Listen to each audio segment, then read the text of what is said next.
Welcome to Diversity Dish, where we're dishing on everything diversity, equity, inclusion, and justice related.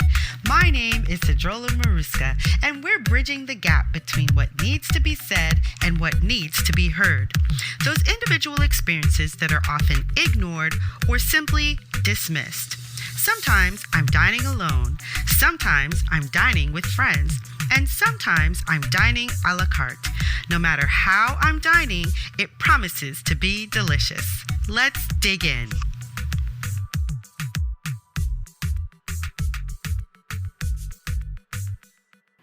Mandy Cavanaugh's passion for leadership, entrepreneurship, and helping people thrive has fueled her roles as CEO, consultant, and facilitator. Her businesses have spanned global lodging logistics, land development, manufacturing, corporate leadership seminars, and turnaround consulting. Mandy succeeds in highly competitive environments by connecting each of her team members to their best future self. She holds various coaching certifications and has conducted seminars on high performance, authentic success, conscious language, imagination activation, conflict resolution, corporate soul retrieval, CEOship for startups, sales, team building, and wealth wisdom for women. Hi, Mandy. It is so good to have you here on Diversity Dish today. Thanks, Sadie. I look forward to talking. This is so exciting. It really is exciting. I find every time I'm getting ready to do a podcast interview, I get super excited about my guests because they're all so varied and nothing is different with you. So it's great to have you. Before we get into the what I like to call the meat and potatoes, because we're on Diversity Dish, I'd like for the audience to get to know you a little bit better. So, if you wouldn't mind, could you tell us what is it that you're passionate about right now? Ooh, that's a good one. I am passionate about reviewing and restoring my skills in conscious language. So I was a conscious language coach for a while. I used it in my business and with my family, and all it means is speaking consciously and connecting to source with what we say, like saying things as though what you say is a sacred prayer. And I got kind of sloppy. I noticed in my speaking, maybe even the title of my book, I just started seeing my results shift, my relationships, my empowerment, my ability to create the results or the relationships that I want. And I knew it had to do with my languaging. And it just kind of got dim a little bit over the last year. I don't know if it was the pandemic or the lockdown. We can't blame everything. We can't. We can. If we want to, we can. I got lazy. So I've started training with one of my mentors again. And so what I'm passionate about, how that ties in, is I'm pivoting already from assisting feminine entrepreneurs primarily, which is what I did in the past as a coach, to leadership in general. And I'm creating a manual for Source Leadership Institute. And it just helps us be aware when we're connected to that creative force, that, infinite power, and whether we're working for the good of humanity or otherwise with our, intentions and our projects and things like that. So what I'm passionate about is assisting leaders to be responsible for what they're creating and the people who are listening to them by their language and the way that they state problems. And, let's get away from all the separation. And ultimately, we'd like to get away from some of the labeling and separation, but, we've got work to do. And it's difficult for me to intellectualize things like, certain topics. So I don't pretend to be an expert at that. I just want whatever your expertise is, I'd like to turbocharge it with your language. Right. I've never heard of what you just said, which is conscious language. I've never heard that term before. So thank you for that. That's really cool. Pleasure. And I think that it's great that you're passionate about that, because I do think that language is so important. It's really interesting because just this morning I was editing a podcast interview, and I was feeling a little uncomfortable with it. Not that the conversation was bad or anything, but I started to realize that the language I was using was very heteronormative. And and it was making me uncomfortable. And so I'm thinking, if it's making me uncomfortable, I think it might make others uncomfortable. So I'm actually thinking I might have to redo that interview, and let them know why. But it's important. Language is so important. So I love that. Now, when you say conscious language, consciously, do you mean consciously thinking about the words and the phrases that we use? Actually, I'm referring to the level of consciousness that is being created or supported when a person speaks. So it's about levels of consciousness. I Yeah. see. Yeah. Okay. So So it's kind of like your vibration. it is like that. And your field of expertise is thinking about the words. Part of it I saw from your website, which by the way is spoken very consciously, it appears. So you're a natural. Thank If you. all the leaders on the planet were like you, we'd be in good shape. And I'm not grading, I just noticed it.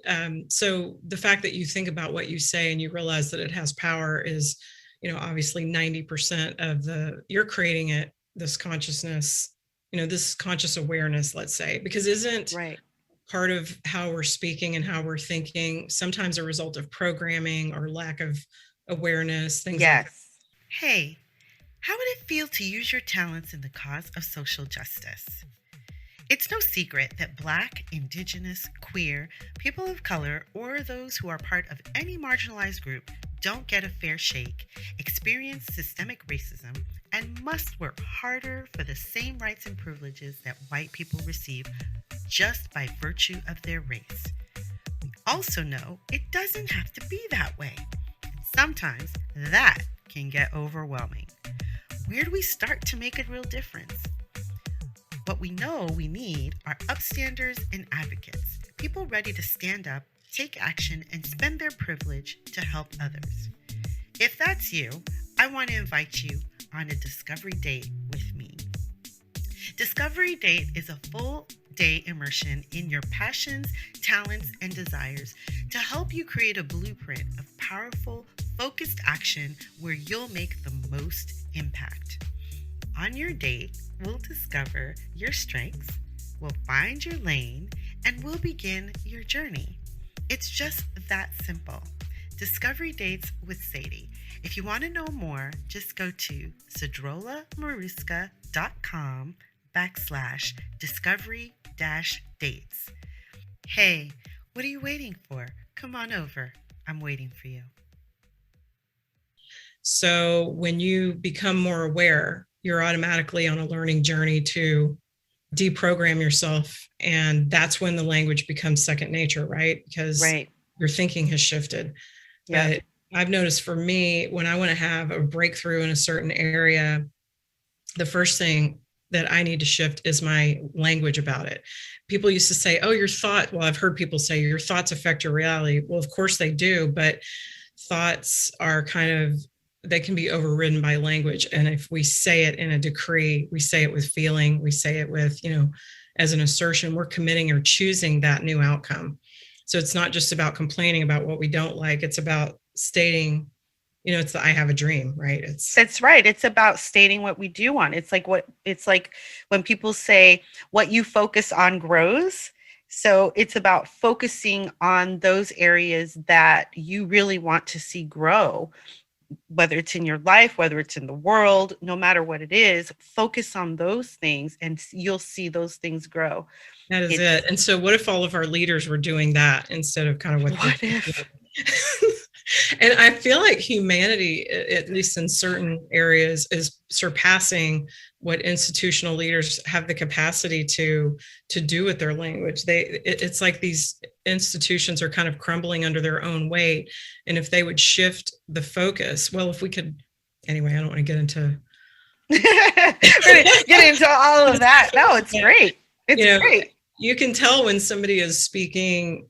They're using language, they're using catchphrases, and they're capturing people's attention with these catchphrases. But it's what happens between the lines and when they're not trying to get elected, et cetera. It's that. Yes. How do we create a world of modern diplomacy where we can sit down and speak consciously without pointing fingers and say, this is what would work better?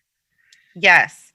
Right. Being open to the information that's coming and going, the flow of information, so that everyone can learn with that flow of information.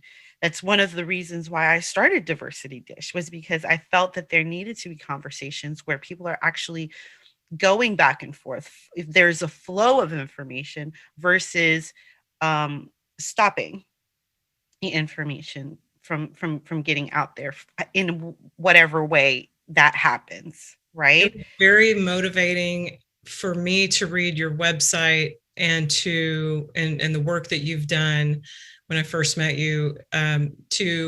It called me forth, and I want more. So that's leadership, and you're doing it. You're calling me into a topic I didn't think I needed to really do a lot more deep work in, and I Wow. am going to do more deep work. So thank you. Wow.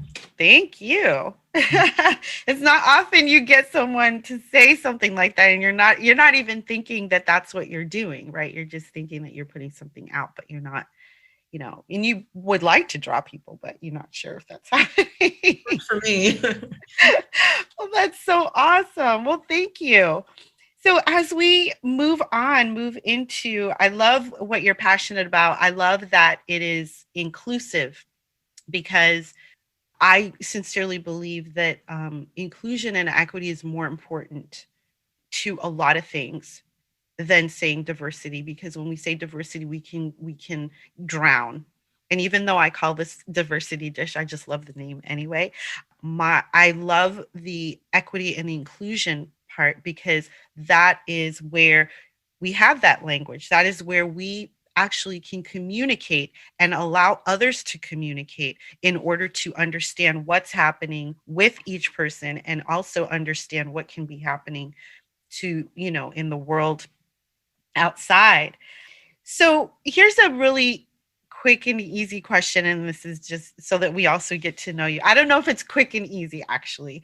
It's quick and easy for me to ask, but I don't know for you to answer. But it's, what's the difference that you feel you want to make in the world? I would like to see, I'm going to draw on your distinction about inclusion. Okay. Yep. Because that really is a word that I hadn't used much, although it's the concept that I was working with, and that is to get a new way of looking at things, a seat at the table. And it just so happens to be, whether you're a male or a female, it happens to be a feminine perspective. And go for it. Yeah. Yes. It's not that, we can't just go into an organization and count. I call it counting the vaginas. We can't just go into an organization and count the women and say that's diversity. Right. It's not, and it's not even about equality 50-50 for me. It's what it is for me at this, my micro agenda is about the softer, receptive, holistic, intuitive, compassionate viewpoint getting heard at every table of leadership around the world. And that goes for political, social, et cetera, business. And it doesn't even need to be, because it is so powerful. If somebody said, well, what if you don't want 50-50, because business is a sport, right? It is a competitive sport. We live in a capitalist system. Even socialist countries, they rely on productivity somewhere. So at the end of the day, business, if you want to talk about business, it's competitive. So I don't know if a feminine energy is effective at a 50-50 ratio. I'm not saying it's not either, but I really like the idea of just saying, take the people who are a little more of a quiet thought leader. They're more, it doesn't have to be quiet. I don't want to trigger any reaction, but you could be loud as hell. But right. I'm saying a feminine perspective at the table, whether it's a male embodying that energy, a female, but it's just that other way of looking at things like, hey, people, we haven't looked at this unintended consequence. Nobody's talking about the 800-pound gorilla in the room, and a feminine perspective will do that. And it's so easy with the way our hierarchical structures are built, which worked for creating production. It worked for creating innovation, et cetera, I think, in the early days, in industrial age and things like that. But now information is coming in so fast, you have got to go beyond the linear left brain way of looking at things, or you simply won't survive as a business. And the antidote to that, I believe, is to bring a feminine perspective. And then conversely, or a corollary to that, I should say, is that if you want more of a feminine perspective at the highest levels, which is what my goal is, because I think we could solve some of the world's problems if we had that. We got a lot of gain from a masculine perspective, but let's bring in that balance, right? So in order to get that in business, you have to organize the business a different way. And I was dumbfounded that here I am. I started writing the book 5 years ago. And then when I decided to finally finish it and publish it last year, I was looking at the research and nothing's really changed at the C level, strategy level, the policy, the high level policy. Nothing's really changed as far as feminine representation. And I write in the book that, you should start your own business because it doesn't look like it's going to change anytime soon. All the consultants, the researchers that I read about, they said that it's not really a glass ceiling, it's a glass cliff. And they gave so many different reasons for that glass cliff. And you can start to see the pattern of what it really is. And it's women are just opting out because feminine figures are saying, I'm not going to continue on with the pressure, the overwork, et cetera, because it's affecting the other areas of my life. And then I'm becoming less effective. Men are physically, I guess, built different and handle the pressure differently, but it's also culturally expected for them to be in a culture of overwork. And so until we put a stop to that, and until we include, we go out of our way to include a feminine perspective. And that doesn't mean like I used to be super masculine as a female. It doesn't mean a bunch of me's sitting at the table. It means who's that person that is an expert at customer service, that really knows what it's like to be one of our customers or one of our employees, on the inside. Those are the feminine figures. Bring them to the highest, bring them to the board meetings, bring them to the C-level suite, and they won't get there. They won't get promoted through the traditional routes. Right. Because it's a competition and it's a lot of pressure. And there's, again, nothing wrong with it, but you have to add this other piece if you really want inclusion. Right. Because they're not going to show up. They won't get promoted. In fact, the glass ceiling is actually the first level of management. And I've seen it in my own company. Until I started researching to finish my book, I didn't even realize that I was promoting only women who were embodying masculine characteristics. Mm-hmm. Now it's like, okay, I want the girly girl, to use a phrase, I want that girl sitting at the table. I want to hear, what do you see? So it doesn't mean that you competed to get to the next level, but I want to value that. Let's cherish that. Right. Yeah, I agree. I think that the feminine perspective is definitely needed, but I sincerely believe that feminine energy can come from anywhere and anyone, and anyone who embodies those characteristics that are needed at the table need to be at the table. Yep. But also, I think that sometimes when we talk about feminism or we talk about the feminine, we talk about the female, we leave out the Black perspective, because there is intersectionality when we're talking about women and we're talking about feminism. There is, historically, Black women have not only fought for women, which feminism has tended to be more fighting for women, but women who embody a certain type of woman. And Black women have always been like, yes, I would like this, but because I'm also a Black woman and there are these other things that come upon me, I have a different type of feminism that needs to be acknowledged and that sometimes is not acknowledged. And same for a Native American woman or an Asian woman or a Latin woman. And so I often shy away from the feminism deal because I wonder if it doesn't leave behind the most vulnerable, those people who are really not considered when we're talking about the C-suite or sitting at the table. I see that. Like, I see as a white woman that I'm going after white male power, and that I'm leaving out a whole bunch of other, perspectives. And I need to be reminded of that. And I thank you for that, because, I had so much inertia going in that direction. And just recently in the last year have I seen what you're talking about. And so I haven't even incorporated it into my life yet.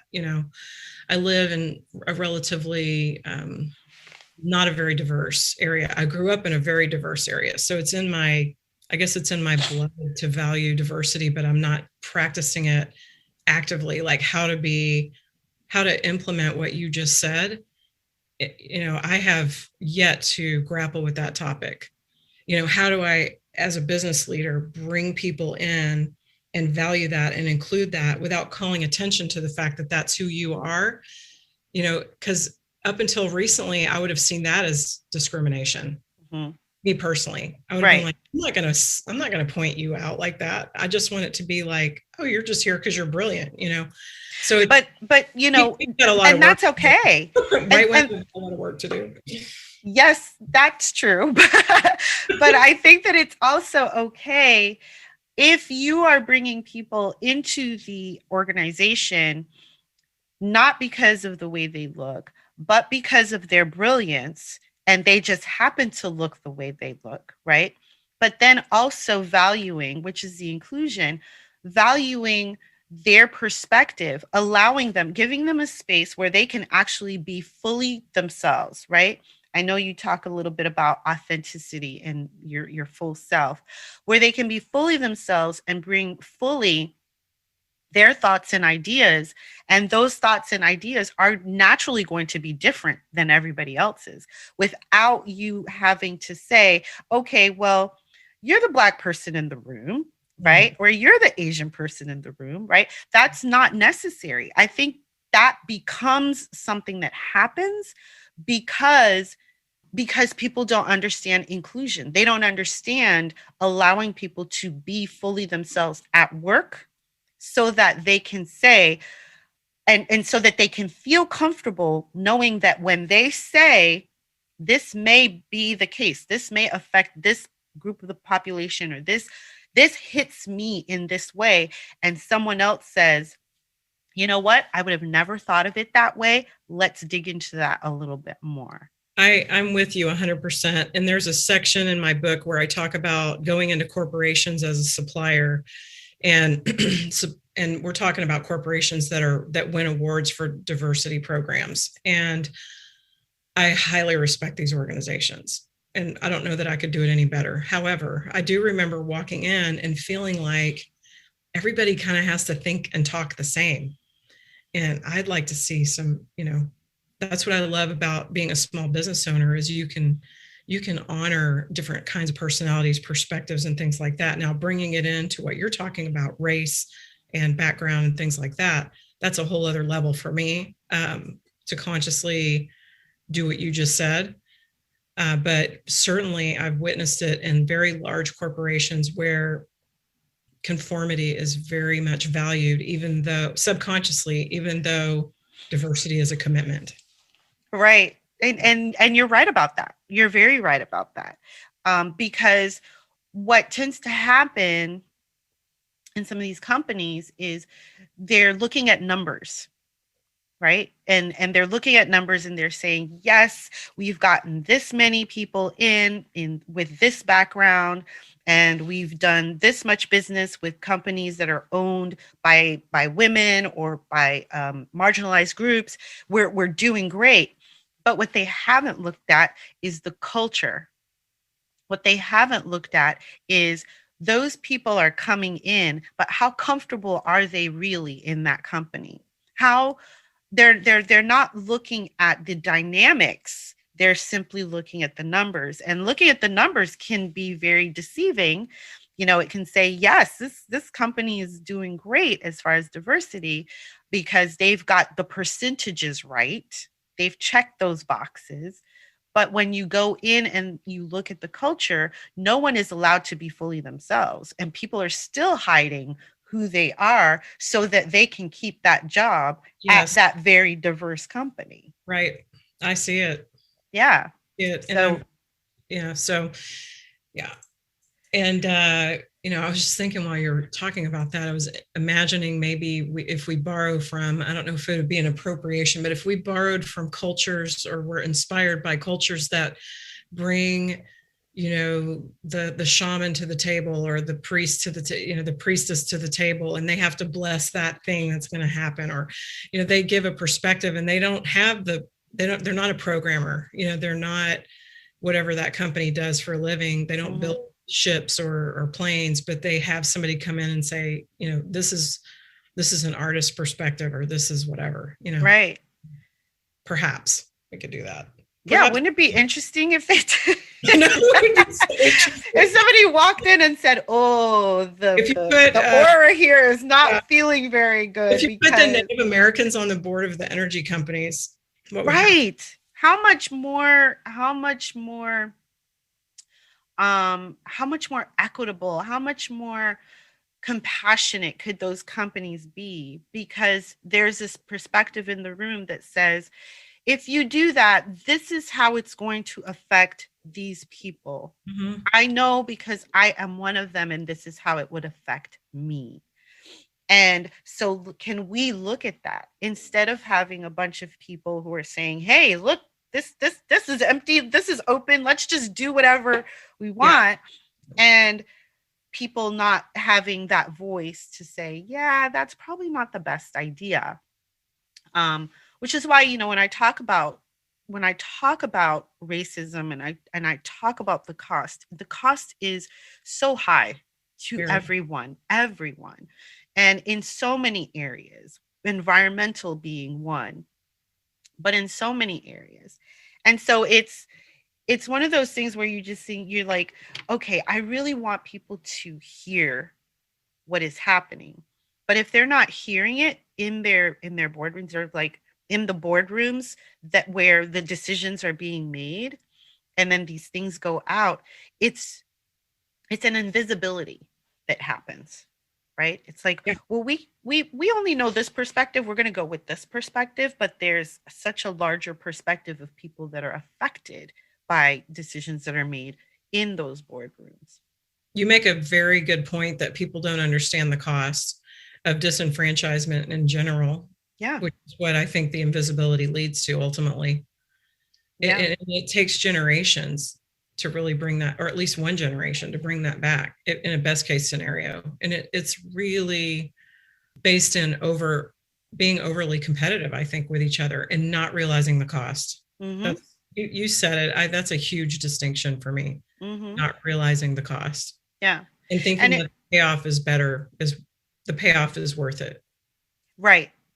Because what usually happens is the payoff is not necessarily going to affect me or my family adversely. And the payoff that affects someone else adversely, well, I'm not sure that that's as important, right? So when we talk about authenticity, bringing authentic people, bringing our authentic selves to the boardroom, to the table, to, in, how do you think that's possible? I think it is giving up looking like you know something, like you know everything, and thinking that in order to preserve your position or your responsibility, that you have to be seen as somebody who knows everything there is to know. It's this glamorization of the subject matter expert. Right. And a lack of curiosity. It's right. You have to be curious. And so you have to be curious, like I know something. I just said that like an expert. I think the antidote to a lack of authenticity is curiosity. Right. But let's take a look at that for a little bit. When we're going to go with women, we're going to go with white women because there's differences here. When a white woman goes in to a boardroom, how easy is it for her to be authentic, to be able to ask those questions and not need to look like the expert? I'm in a small to medium business, headquartered in Texas. It's a little bit, there are different kind of cultures around So I can't speak for every white woman, obviously. Sure. And I can't, I'm even trying to create a context and qualify my answer. But my answer is, in my experience, that they are in the South not as likely to be authentic. Right. I've seen it in other environments where it's quite easy for them, but it still comes from like the world of thinking. They're saying, I think this or I think that, and they're speaking a certain way for it to go in a certain way. You know what I Right. mean? Right. We get back to language, right? Yeah, but they're relatively safe. I mean, they're relatively safe as long as they don't, I'll say ourselves, we're relatively safe. I think white women, as long as we don't become emotional. And that's really sad because our, feelings are obviously valid, but we have to keep our feelings out of it and our emotions out of it. And we say, I think this, or I think that, in order for it to go into the brain of a lot of men's, the awareness of a lot of, I don't want to generalize men either, but right. that's my long answer to your Right. short. In order to in order to We're fit safe. into, We're safe, but there's still hesitation. right. So when you're thinking of that safety, but that minor hesitation, when I think of it, when I think of Black women and our desire to be fully authentic, and yet the many plethora of things that require us not to be authentic, it is very difficult to say, well, we're just going to go in because we're not allowed. You say you're not allowed to bring your emotions. We are definitely not allowed to No. bring our emotions. If you say something to us that hurts us, we are not allowed to be hurt. If you say something to us that makes us angry, we are not allowed to be angry. I was talking to someone else, and they were talking about authenticity, and they were saying that the people who are most able to be their most authentic selves are those who do not need to worry about what anyone else is thinking about them. And those tend to be the cisgender white males. You can say, well, I don't feel like doing this, or I don't feel like doing that. They can say that. And it was a very specific conversation, but they can say that. Whereas women, and then Black women are, and, other marginalized women have to be very careful about what they don't feel like doing, or what they don't feel like dealing with in certain situations having to do, with business and being authentic. So for me, the question is always, am I being authentic when I'm putting myself out there? Now, I'm a little different. I work for myself, right? I work for myself, and I don't have to work with you if I don't like you. If I don't even want to be bothered with you, I don't have to work with you. But that's not everybody's situation. That's not most people's situation. And but there's also this fact and this idea that when I put myself out there, I do have to consider my audience. I always have to consider my audience, and which Sadie do I bring?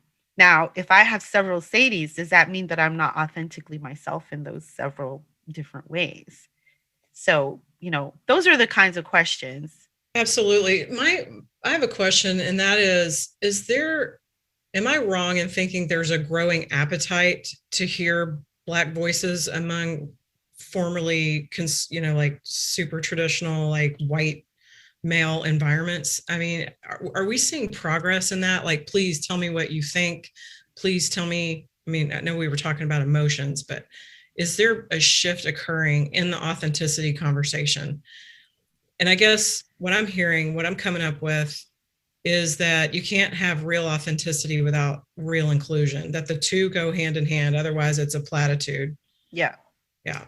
Yes, it is a platitude. And is there more of a question? I'm not sure. I'm not sure if more of our voices are asked to be heard, or if we've simply decided that our voices need to be heard, Right on. and we're pushing to make our voices heard.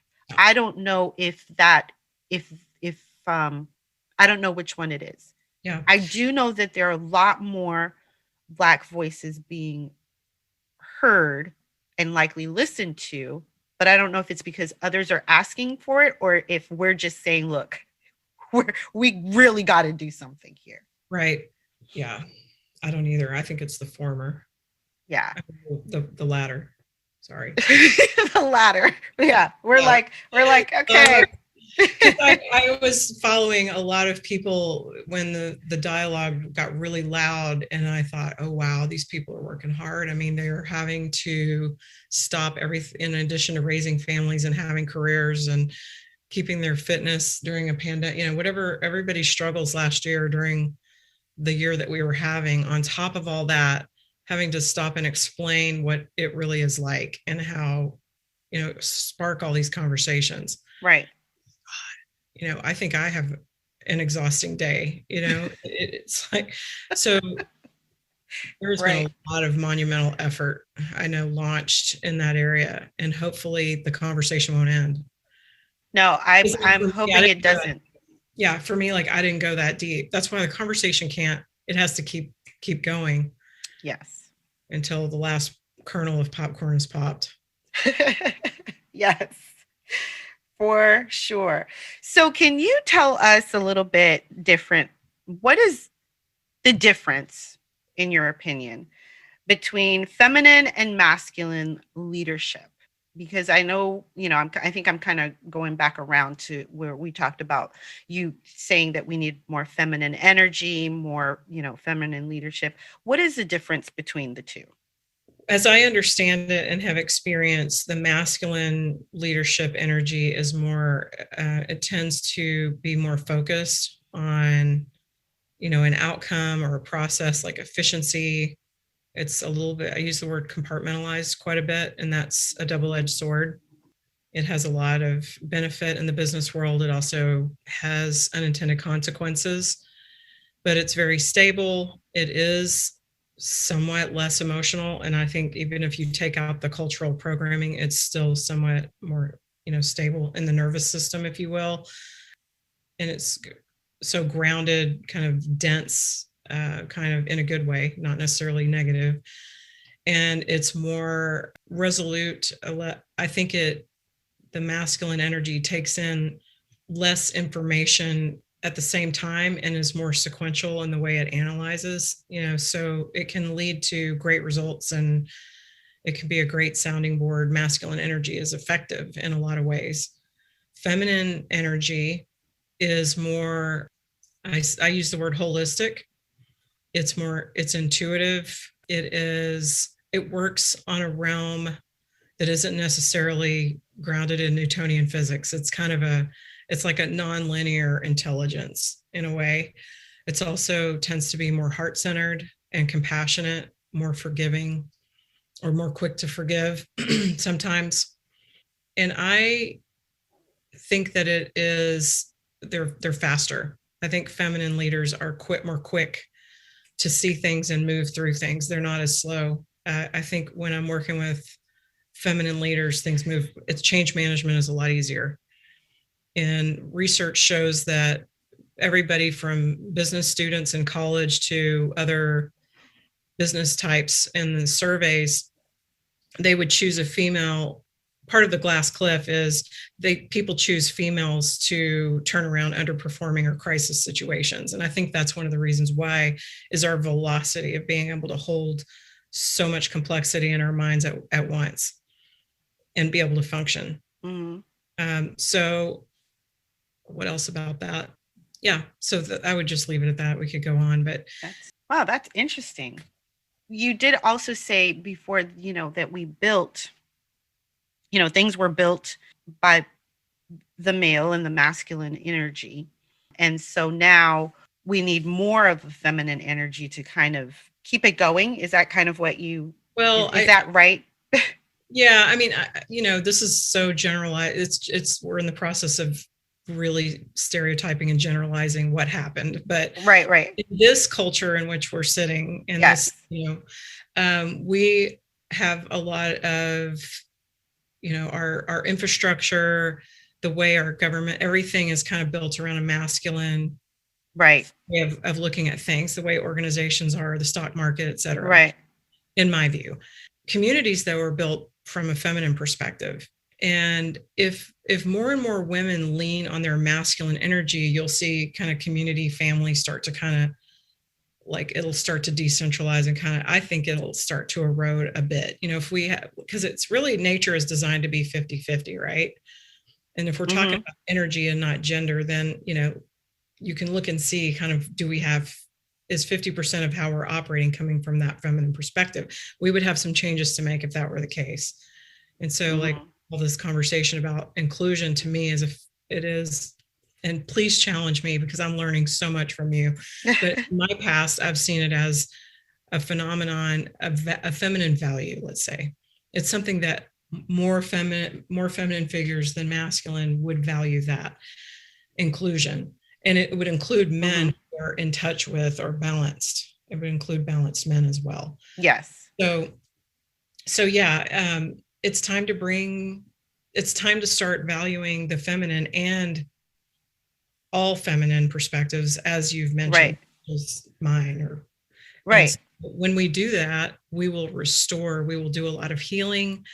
We won't lose our technology and our innovation and our infrastructure. There's a way to make it all work. And as you said, if we could get real about the cost, we would heal society so much faster. Right. Because you're going to pay for it one way or the other. I am a business kind of a libertarian type. Like I don't resonate with either, let's say, political party. I'm a bit like, wow. So I'm a pro business, pro entrepreneurship individual. And what was I going to say? I lost my train of thought there. What was I going to say? Oh, I just totally lost it. I'll probably get it back in a minute, but it was something about healing our systems and bringing back, using this notion of balance to make the right decisions and understand the cost and make business decisions. People have been talking about conscious capitalism for a really long time, mostly in the context of the environment. It's not just the environment. I mean, why do we still have single-use plastic? Like, it's so ridiculous. I was on an airplane and I was thinking, like, why are we drinking out of cups that throw away? Like, we're not thinking, that's an example. So when we bring the feminine perspective in, we'll be solving things like that, I guess is what I wanted to say. Right. Yeah, I agree. I think that, I think the feminine perspective is necessary like you said, for that, in order to bring that inclusion, because a feminine perspective is always going to it tends to be more inclusive, right? And again, it's a little different throughout, when you consider, I consider historically that, if we're going to talk about the balance, historically speaking, when the enslaved people were doing what they were bought to do, unfortunately, that balance was 50-50 male and female with the enslaved. They brought 50% females? When they were in their household, it was a 50-50 type deal, because both people needed to be out in the field working or doing their jobs, and then both people needed to be in the home doing what needed to be done at home. So there was always a 50-50 balance within that dynamic, which was not the case with, of course, the overseers or the owners, right? There was the female was home, taking care of home things and those things, and then the male was out doing those things. So there's a very different history when you look at that, when you look at it that way. The enslaved, the Black homes were also destroyed in that regard. And then the Black woman had to take up more because the Black male was so feared and treat and taken out and you know killed, you know, basically. So when we're talking about that feminine and masculine energy and what the balance would be, if we could go back to that type of balance, which is a balance that I think is foreign to Western culture, but if we could go back to that balance, it would actually create a stronger society of sorts. Knowing, I know full well that, over the many years of socialization, many of us are in the same way, the same place. So it's kind of like, males have a male very masculine perspective on what they're supposed to do, and who they're supposed to be, and and women kind of the same because they've been socialized that way. As those things change, as they become more 50-50, as you say, I think that you're right in that a there'll be more of a reckoning, there'll be more of a healing, there'll be more change, but it's that part that's kind of taking a long time Right. Yeah. Yeah. to, There is. to get somewhere, Yeah. but Yeah. it is definitely, I can definitely see how that would be healing for sure. Definitely. I Mhm. think we'll solve a lot of issues that we are unconscious of right now. Yes. We're conscious of a lot, but there are so many blind spots. We still have a lot of blind spots in knowing the true cost of the way things have evolved. We don't even know the true cost of what No. that is. And we also at least for what I've seen, is people push it back further into history than it really was. If you look at generations, it wasn't that long ago. Right. It's very interesting you say that because I saw a post on Instagram, I think it was just a couple of days ago, and it said normalize color pictures of the civil rights movement. Ooh, Because when you see pictures that are black and white, you right. push them further into history than when you see a color picture, because a color picture lets you know that it was within your lifetime pretty much, right? Right. And Yeah. so it was like normalized color pictures of what happened versus the black and white television images that were shown because it was within our lifetimes. I A know. lot of these people died within our lifetimes. A lot of the people who were part of that era died within the last 10 years, Yeah. Or they're still alive. or they're still alive, Right. right? And so, yeah, it's an important, and it's little things like that that you don't think about that shape ideas and that shape the way people see things, that ought to be challenged and ought to be brought to the forefront and said, oh yeah, of course. And it's a lot of those things that we don't even see because we're just not taught to see it. We're not socialized to see Yeah. them, Yeah. right? But the more we see them, he says, you see it. Once you see it, you can't unsee it. Once you know it, you can't unknow it. So you can't go back into the matrix. You can't go back into that la la land of, no, it's not like this. Once you see it and you actually see it, you have to then do something about it. Yeah. Either you choose yes or you choose not to. And just because the attempts in the recent past to remedy or to overcome these issues that we created as a society and how we kind of came together, just because they haven't all worked perfectly doesn't mean that we should give up trying. Right. It doesn't mean that we should get jaded and say, oh, we have to talk about this again. Yes, we have to talk about this again. That's like saying when your child is 6 years old and you're like, God, we went over this when you were 3. Right. We're a society and we are learning and growing and maturing. And we have to circle back. Yes, we have to focus on this. And I don't know where we are in our maturity, but I see it accelerating relatively quickly, Yeah. hopefully. Hopefully. Yeah. And you're so right. That is exactly how it is. It's like, yes, we have to circle back. Yes, we have to, I find myself saying a lot of the same things over and over again. But I also know that, and I find myself saying a lot of the things that other people have said. But I also know that we all resonate and we all learn differently. So we all can resonate with different people, right? I may be the person that some people can hear things from and listen to.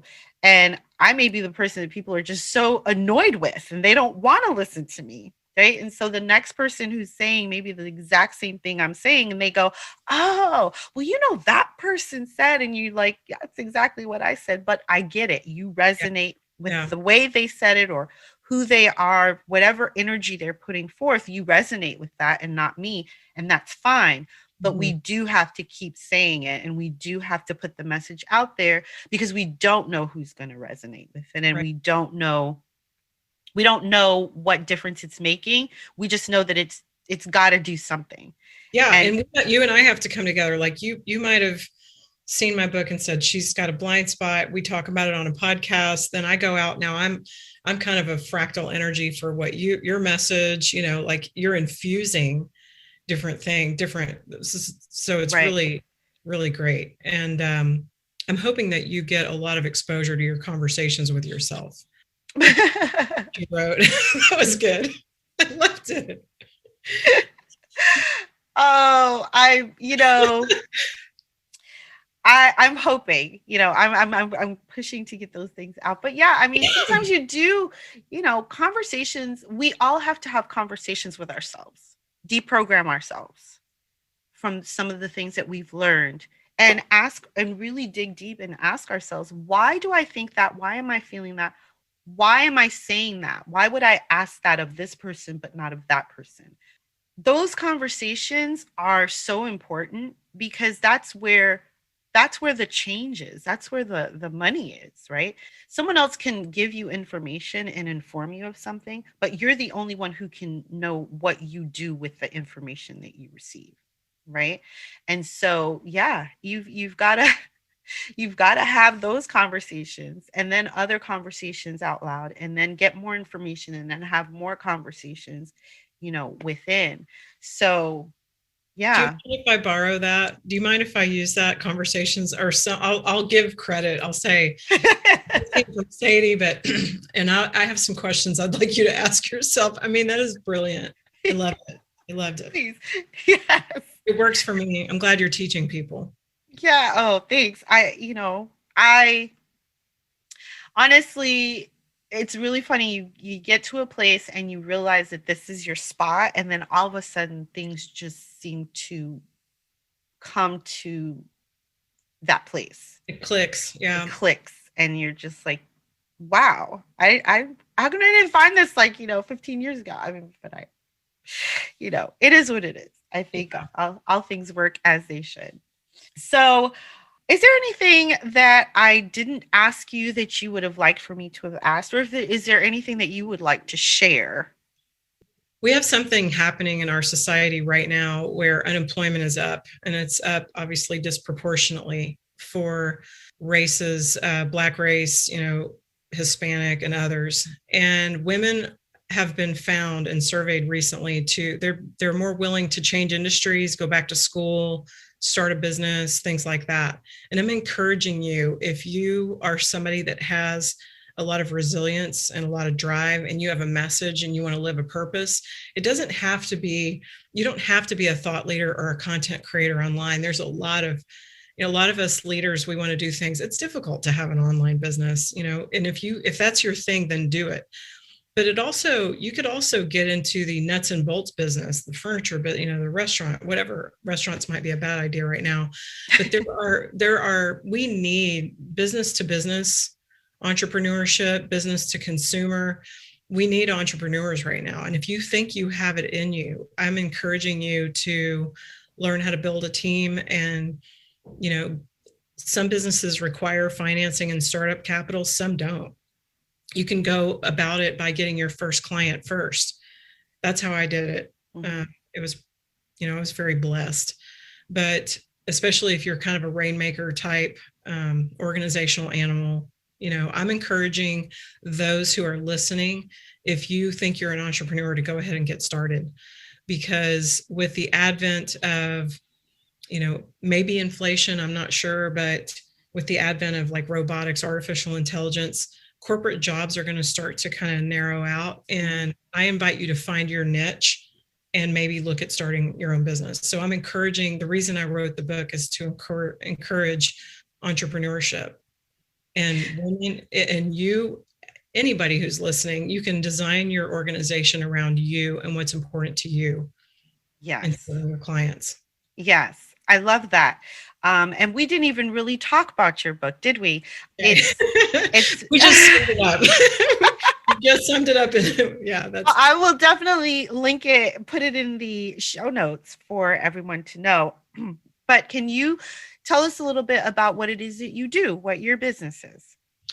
I'm in the real estate related industries. So I have a land development company with a partner. We create subdivisions for builders, which are in short supply where I live. And I've had a corporate housing company for about 25 years now.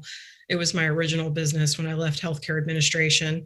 And I've had, coaching and consulting companies. And I used to be a turnaround consultant, and I bought and flipped a small, tiny manufacturing company, things like that. So I guess you could say I'm a serial entrepreneur, but focusing on business to business in the real estate space. Okay.